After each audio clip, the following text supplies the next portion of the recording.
Hey everybody, it's Chase with AVA Pop Culture again, and today we are here to rank my Vinegar Syndrome monthly subscriber films. I'm going to rank everything that I got with my subscriber package. We're going to review it, and I got a couple of additional ones that didn't come with it, but that I grabbed with my subscriber discount. So pop that tape in. I got you. Let's go do this.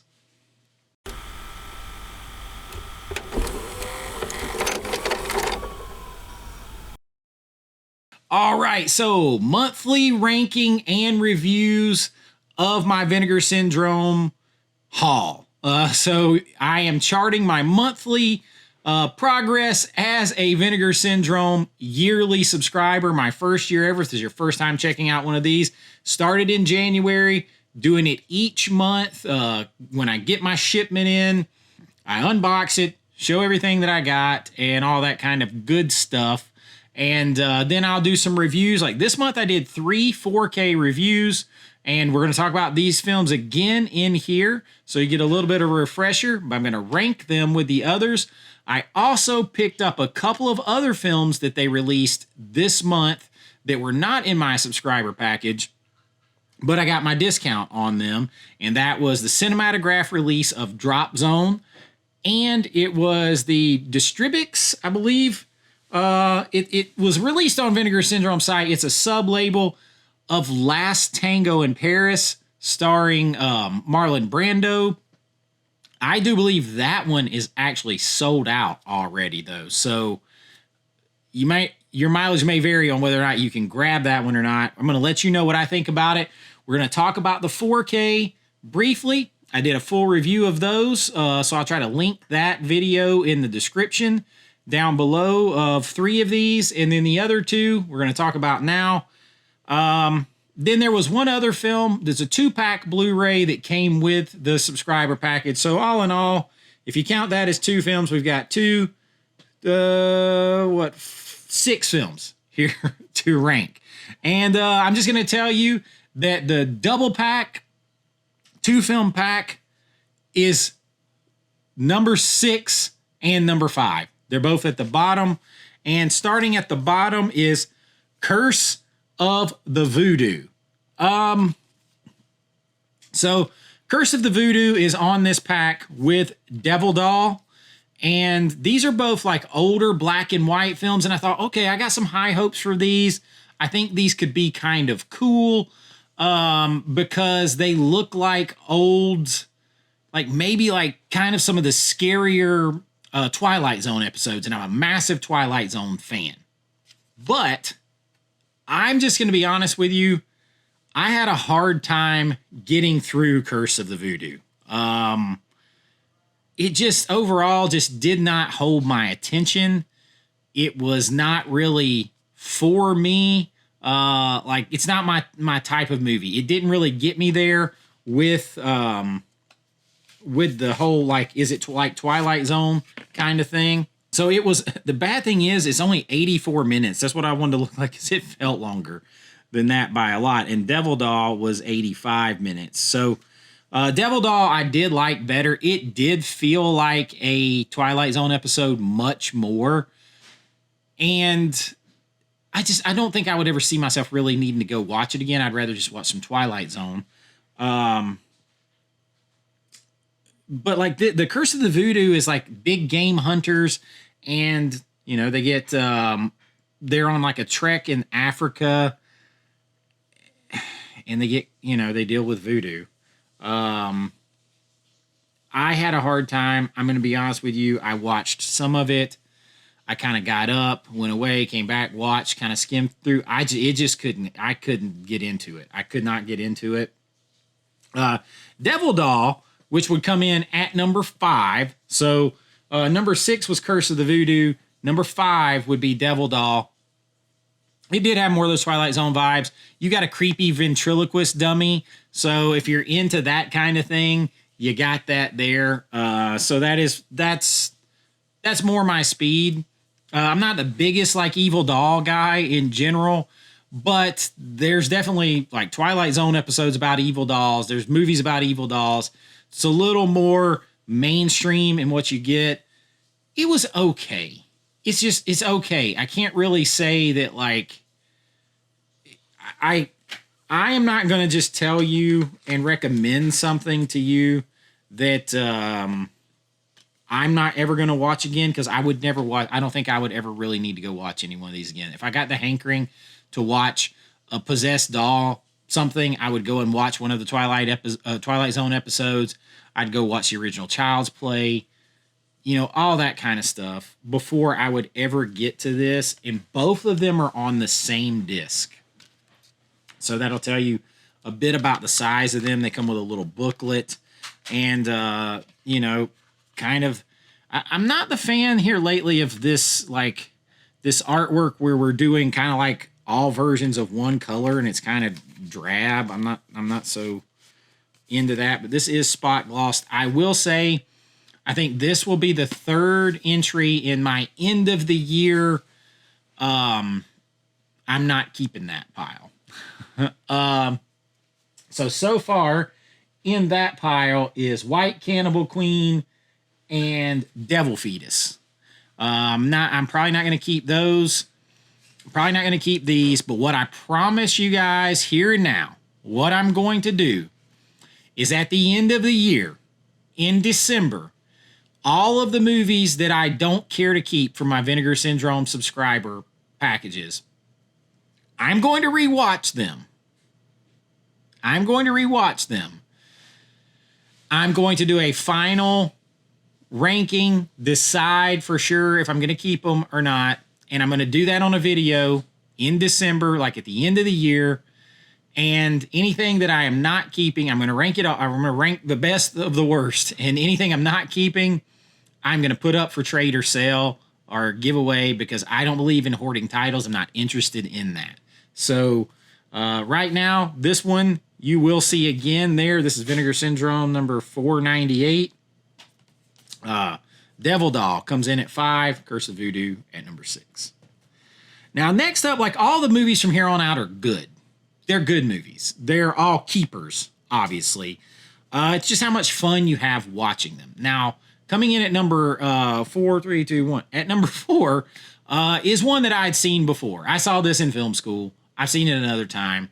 It's Marlon Brando's Last Tango in Paris. And they had 2 versions of this. They had one on the Melocene site, because I believe when this originally came out, it got an X rating, I think. Rewatching it, I don't know why. I mean, there's an infamous scene in this movie. Let's just say with butt and butter. And Marlon Brando's doing the spreading. I can't. Of someone else. I can't. You got to watch it if you haven't seen the movie. The 4K here, I didn't do this as a review in my 4Ks. This was one that I had to purchase outside of my subscriber package. I got it at the discount of 50% off. It is the side loader hard box package. So you pull that out of there. You have a full booklet, which I have to be careful showing you. So it just tells a lot about the, film. You've got pictures, all that kind of stuff. Since I haven't showed this one off, I'll show it. And as usual, anytime it's dealing with Vinegar Syndrome or a movie that's like got stuff in it, if I show it here, it's going to be the censored version. Patreon will be the uncensored version. This particular film it's racy for sure. You got the slipcover. It's spot glossed on both sides. That, I believe, is the original there. And this is I think it's a 2-disc set. I mean, I don't put in the Blu-ray usually unless it has special features that's not on the 4K. But there is your 2 discs. This does have reversible artwork, so it has that artwork on the inside. I prefer the other. And it's kind of loaded. It's got some extra features in it. It says with lush cinematography. That part I'm going to agree with. And the 4K of that shows it off. Like, it still says as an NC-17 rating. I don't know why. Like, I feel like I see more stuff in some of the like raunchy fun sex comedies that I recommend, or you can find more stuff on Tubi that has more stuff in it, I feel like. But it says it pushes the boundaries of cinema. Marlon Brando plays Paul, a middle-aged man who uses an apartment to escape from traumatic death, while Maria stars opposite Janine, an exuberant Parisian woman who uses the fling to gain a feeling of independence from prior emotional commitments. It's a full 35 millimeter, restoration, all that stuff. The movie is visually stunning with exterior shots, and the 4K looks great. I would put this 4K above Murder Rock for the month, but it's not better than Drop Zone or The Nesting. It's like right on par with The Nesting. Drop Zone is just better as a 4K, like the way the 4K looks. But this one does excel in the outside shots around Paris, the exteriors, the way that's filmed. There is a spot at the beginning where the girl and she's walking ahead of Marlon Brando. Marlon Brando's walking out, and it just cuts to this shot. It's kind of like almost this 3/4 profile of her walking down like this Parisian street under a bridge, in the framing behind it. I watched it. It was like a little 5-second. Hopefully I've got it in here. Like a little 5 or 10-second clip. I watched it like 4 or 5 times. It's so simple. It just looks so damn awesome to look at. So it's a really good 4K.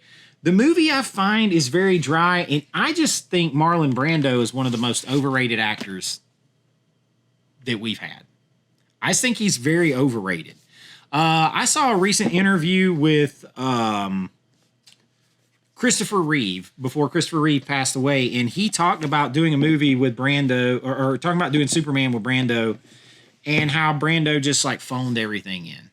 That Christopher Reeve tried to talk to him about it, and he just didn't care. He didn't care. He's kind of that guy, and there's like, I get nothing from him watching it.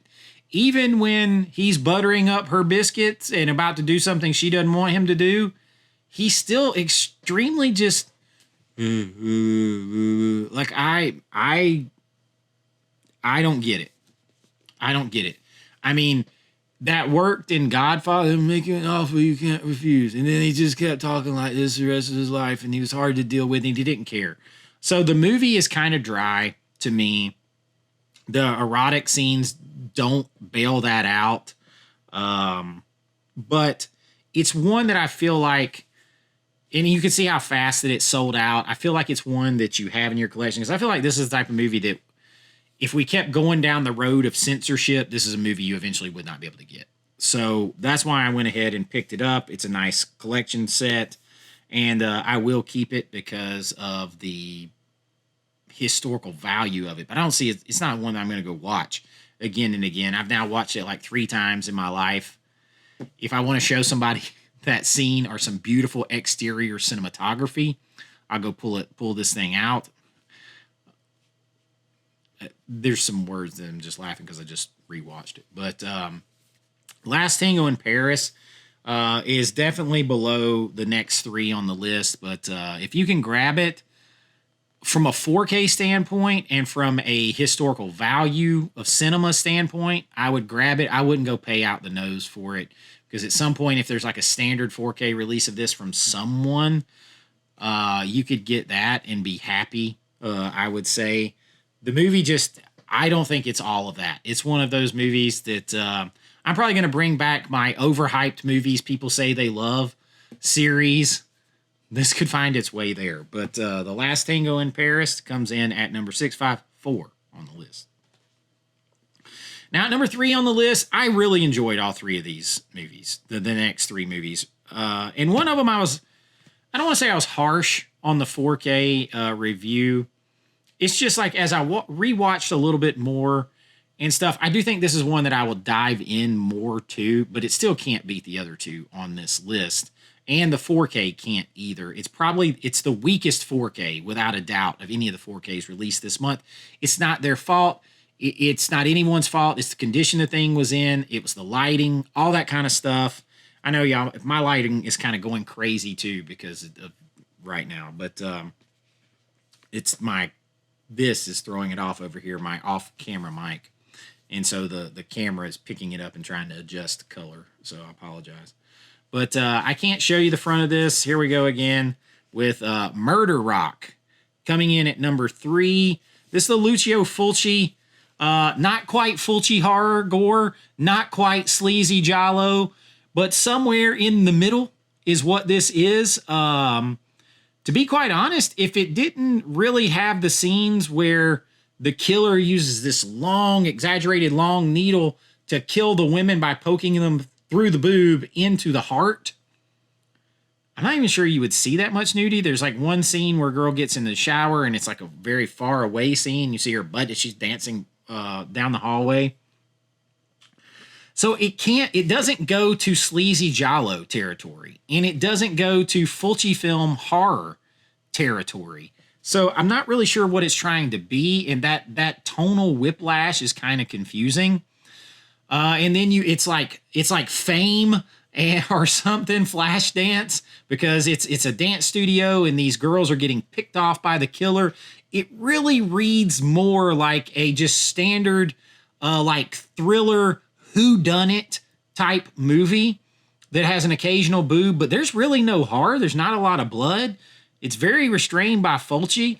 There is some beautiful exterior shots at nighttime where the color just absolutely pops in this thing. And then there's other spots where it's very grainy, and it's just the nature of how they lit it, the condition of the film, all that kind of stuff.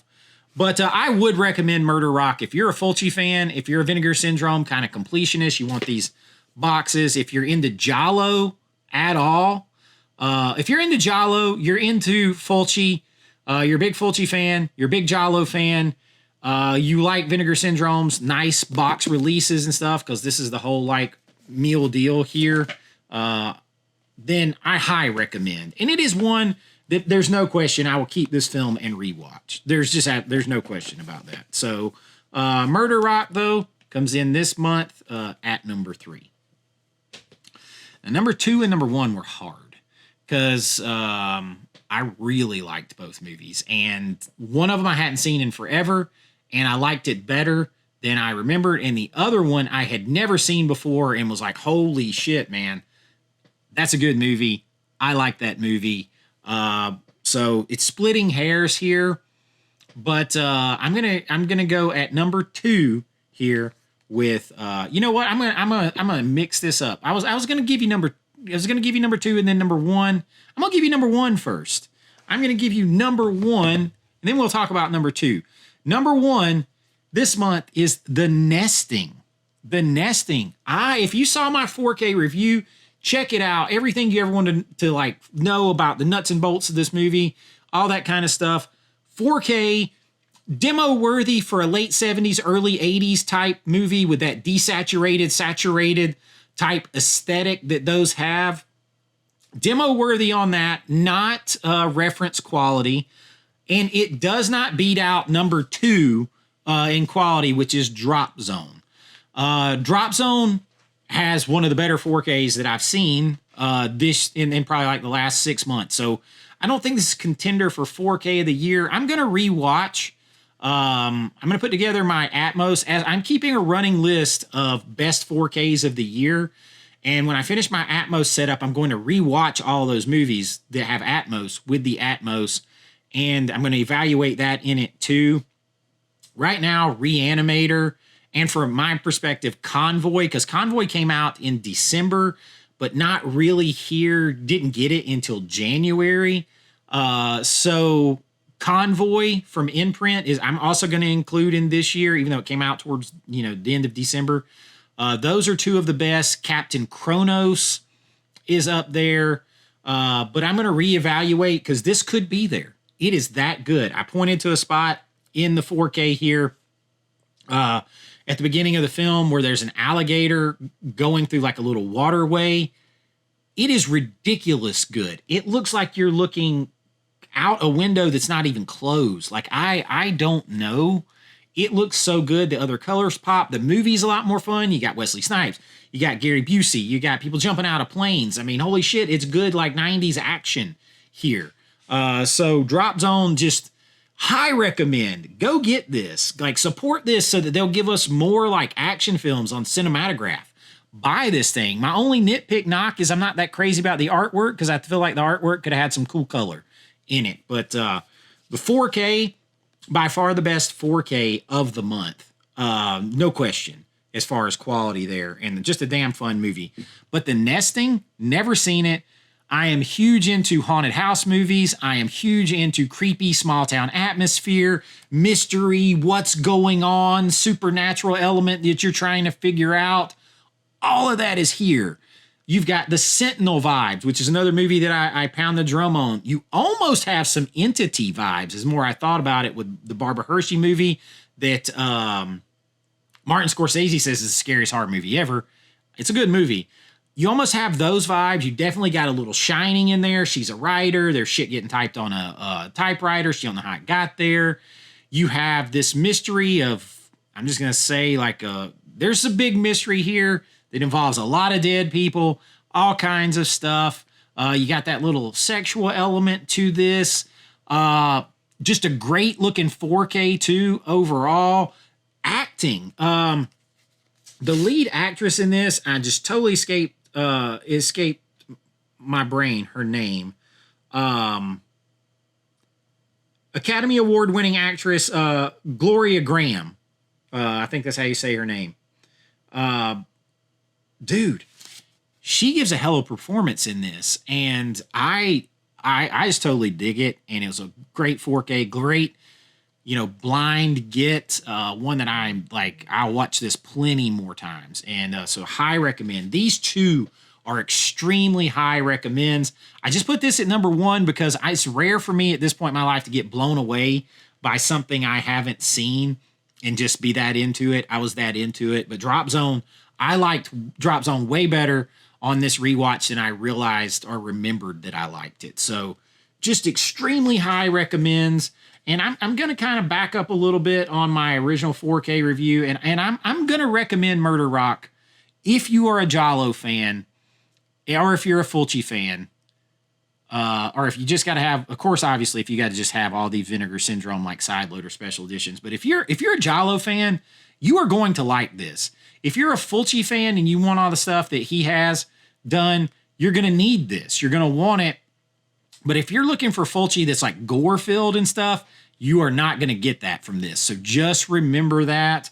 But these are three solid releases. And then you factor in Last Tango in Paris and the like historic nature, the importance of cinema nature of it and all that stuff, especially in our day of censorship that we're fighting here. I think this is a hell of a month from Vinegar Syndrome. And these are three here that I will watch again a good bit, and particularly these two. And I'm going to give this one more of a run. But that is what I got for you this time. I was impressed this month, and there's more coming. I think Vinegar Syndrome's having a pretty good year overall, and we'll talk about that at the end.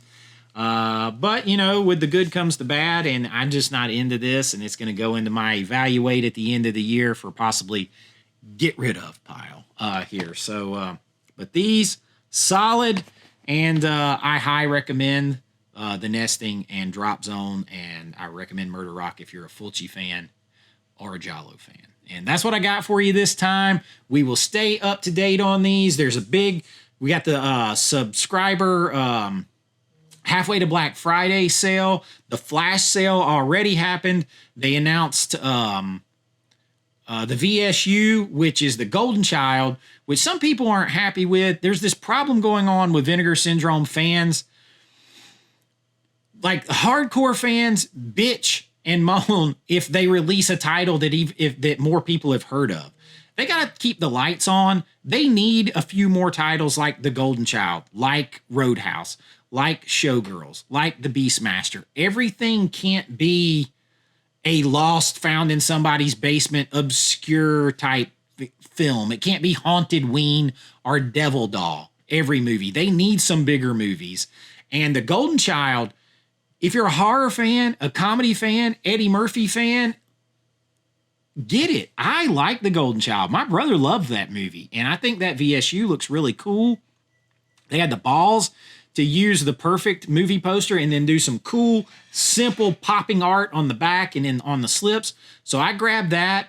They also announced Jade, which is a William Friedkin movie on 4K. They announced Dirty Work, which everybody was excited about, comedy on 4K. We've got 2 more 4K surprises coming with the halfway to Black Friday actual sale when it starts. So 2 more 4K surprises, and I think another like a Vinegar Syndrome Labs, a Vinegar Syndrome Archive. So I think there's like 4 more films or so to announce, 4 or 6, and another cinematograph line.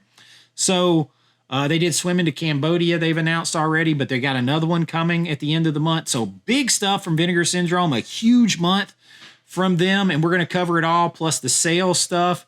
So lots of that. We will track it all year and keep going. This is really fun, and I'm glad you guys are doing it with me. That's what I got for you this time. If you enjoyed this, please like, subscribe, ring that bell, help spread the pop culture word. Let's get the YouTube algorithm to kick AVA Pop Culture back out there into the stratosphere again. And if you want to help even more, you can join at my YouTube channel link and become a channel member. But I would recommend, if you're going to do that, consider jumping over to the Patreon. That link is below. You're going to get all uncensored videos, like the uncensored version of this video with any clips will be over there.